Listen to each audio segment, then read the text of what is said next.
നമ്മളെ ആയിഷൻ്റെ പേരെന്താ? Ayisha ferry. Ferry, അതാണ് മറ്റേ ഫെറി എന്നുള്ള പേരാണ് എനിക്ക് വാട്സാപ്പിലൊക്കെ മെസ്സേജ് ചെയ്യുമ്പോൾ വരുന്നത്. അപ്പം ഞാൻ വിചാരിച്ചത് രണ്ടും ഞാൻ മാറിയതാണോ, കാരണം നമ്മൾ ബുക്കിങ്ങിൽ ആയിഷ എന്ന് മാത്രമല്ലേ വന്നിട്ടുള്ളൂ. ഫെറി ഫെറി പറയുമ്പം വിളിച്ച് പറയുമ്പോൾ മനസ്സിലാവണില്ല ആൾക്കാർ, എപ്പോഴും സ്പെല്ലിംഗ് വേറെ എന്ത് എഴുതിക്കും. അപ്പോൾ ബുക്കിങ്ങിൻ്റെ അത് വെറും ആയിഷയുള്ളൂ. അപ്പം എനിക്ക് മെസ്സേജ് ചെയ്തപ്പോൾ ഞാൻ തന്നെ കൺഫ്യൂസ്ഡ് ആയി. ഞാൻ വിചാരിച്ചു വേറെ ആരും സാധാരണ ബ്രൈഡിന് വേണ്ടിയിട്ട് സിസ്റ്ററൊക്കെ കോണ്ടാക്ട് ചെയ്യും, അതേപോലെയാണെന്ന് വിചാരിച്ചു. പിന്നെയാണ് എനിക്ക് മനസ്സിലായത് സെയിം ആൾ തന്നെയാണെന്നുള്ളത്. അപ്പോൾ നമ്മളെ ഇന്നത്തെ ബ്രൈഡാട്ടോ അത് എങ്ങനെയാണ് വേണ്ടേ?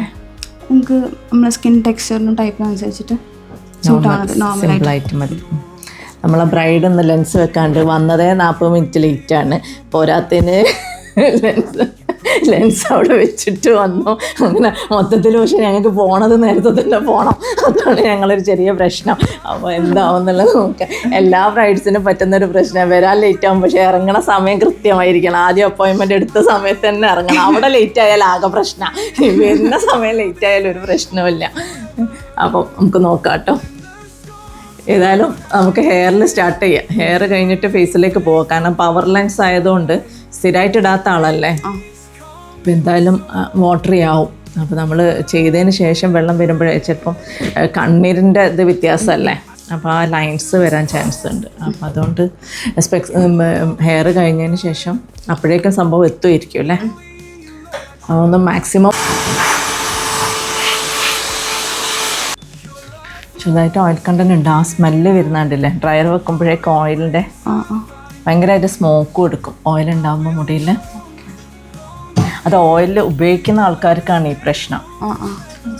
മറ്റേ നമ്മളെ മുടിയിൽ നിന്ന് നാച്ചുറൽ ഓയിൽ ഇത് വരുന്നതാണെന്നുണ്ടെങ്കിൽ ഇത്ര ഉണ്ടാവില്ല. പക്ഷെ നമ്മൾ എണ്ണ ഇടുന്ന ആൾക്കാർക്ക് എണ്ണ കളയാൻ കുറച്ച് ബുദ്ധിമുട്ടാണ്. ടിപ്പ് ലേറ്റ് ആയതുകൊണ്ട് കുട്ടിക്ക് അബദ്ധം പറ്റിയത്, അല്ലാന്നെ കുട്ടി പ്രോപ്പറായിട്ട് വന്നാണ്. ഞാനതാ ഇന്നലെ വിളിച്ച് പറയാൻ പറഞ്ഞത് ഷാമ്പൂ ചെയ്തേക്കണേ. 12 മണിക്ക് കുളിക്കുന്നതേ.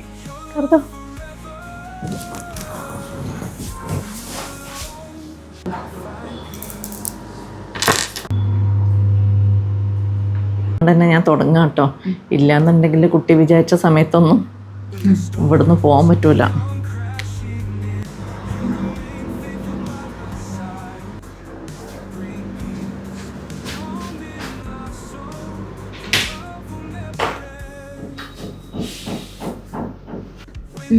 കുറേ നോക്കി, കുറേ ആൾക്കാർ നോക്കി. ഇന്നൊരു ടിപ്പാണ് എത്തിച്ചത്. ടിപ്പ് മാത്രം മേക്കപ്പ് നോക്കിയിട്ടില്ല, ടിപ്പ് നോക്കിയിട്ട്. ആ കുട്ടിക്ക് ചെയ്തപ്പോൾ കുറച്ച് ഡസ്കി സ്കിന്നുള്ളൊരു കുട്ടിയാണ്. അപ്പോൾ ആ സ്കിൻ ടൈപ്പായിട്ട് ചെയ്യുന്നത്, കാരണം ഒരുപാട് ആൾക്കാർ ഇത് കണ്ടപ്പോൾ വേറൊരു ഫേസ് ആളിനെ പോലെ തോന്നി. അപ്പോൾ നിങ്ങൾക്കിത് കണ്ടപ്പോൾ ഓക്കെ നിങ്ങൾക്ക് സെർച്ച് ചെയ്യാൻ തുടങ്ങി. ഇപ്പോൾ കുറേ ഫ്രണ്ട്സ് ഫോളോ ചെയ്യുന്നുണ്ട്. അപ്പം അങ്ങനെ പൊതുവെ മേക്കപ്പ് കണ്ടിട്ട് വരും, ടിപ്പ് കണ്ടിട്ട് ബ്രൈഡ് കൊള്ളാലോ പറഞ്ഞൊക്കെ നോക്കിയത് എന്നോളൂ. ആ ഒരു കാര്യത്തിൽ നല്ല കുട്ടിയാണ്. ലെൻസ് ഓർഡർ ചെയ്തോ, ലെൻസ് ഓർഡർ ചെയ്യാൻ മറന്നു പോകുന്ന കുട്ടികളുണ്ട്. എന്നിട്ട് ഓരോന്ന് കഴിഞ്ഞ് കഴിഞ്ഞാൽ കണ്ണട വെച്ചിട്ട് നോക്കും എങ്ങനെ ഉണ്ട് എന്നുള്ളത്. കാരണം കാണൂലല്ലോ പവർ ലെൻസ് യൂസ് ചെയ്യുന്ന പവർ ഗ്ലാസ് യൂസ് ചെയ്യുന്ന ആൾക്കാർക്ക്. എന്നിട്ട് ഓരോ സ്റ്റെപ്പ് കഴിഞ്ഞാൽ കണ്ണട വെച്ച് നോക്കിയാൽ അവർക്ക് അവരെങ്ങനെ ഉണ്ട് എന്നുള്ളത് മനസ്സിലാവുള്ളൂ. ഇന്നലെ ഞാൻ കുറച്ചൊക്കെ അങ്ങനെ ലാസ്റ്റ് പിന്നെ ലെൻസ് ഇത്ര മനസ്സിലായി, ലാസ്റ്റ് ഇടാൻ പാടില്ല. അപ്പൊ ഇന്നലെ അത് മനസ്സിലായിക്കുന്നേ, സൈഡിൽ വെച്ചതാണ്. തിരക്കിട്ട് നിസ്കരിച്ചുകൊണ്ട് ഓടിയിട്ട് ഇട്ട് പോയതാ. ഓക്കെ, മനഃപൂർവ്വമല്ലാതെ സംഭവിച്ച തൻ്റേതല്ലാത്ത കാരണം കൊണ്ടാണ്. മനഃപൂർവ്വം സംഭവിച്ചതല്ല, അറിയാതെ സംഭവിച്ചു പോയത്. ഫുള്ളി പ്രിപ്പയർഡ് ആയിരുന്നു. പക്ഷെ എന്നാലും കുട്ടി രാവിലെ കുറച്ചൊന്ന് ലേറ്റ് ആയി പോയപ്പം അതിനകത്ത് പറ്റാത്ത കുറ്റം പറയാൻ പറ്റില്ല. സ്വാഭാവികം.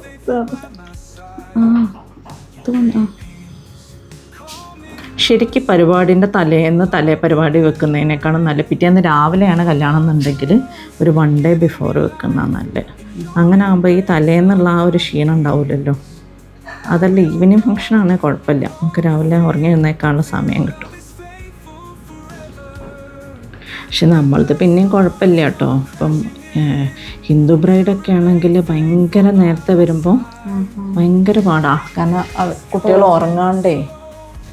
ഉറങ്ങാനുള്ള സമയം കിട്ടൂലല്ലോ തലേന്നത്തെ പരിപാടിയും കൂടെ കഴിഞ്ഞ് കഴിയുമ്പോൾ.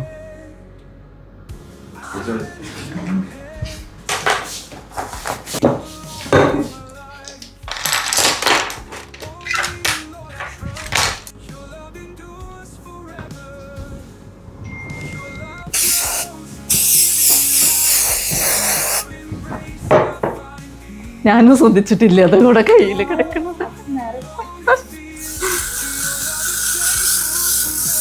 ഈ ഫാം ഞങ്ങൾക്ക് കോവിഡ് ബാച്ചൊക്കെ 5 കൊല്ലം. ഓ 5 കൊല്ലം റൂംമേറ്റാണ്.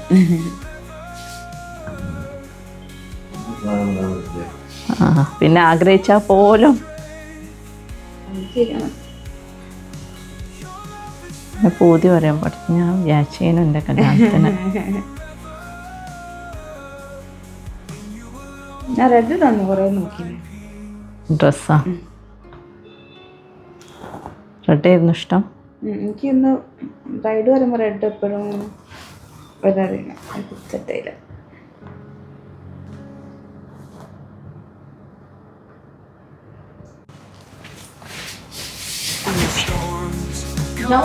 बॉबी पिन जाओ जाओ जाओ.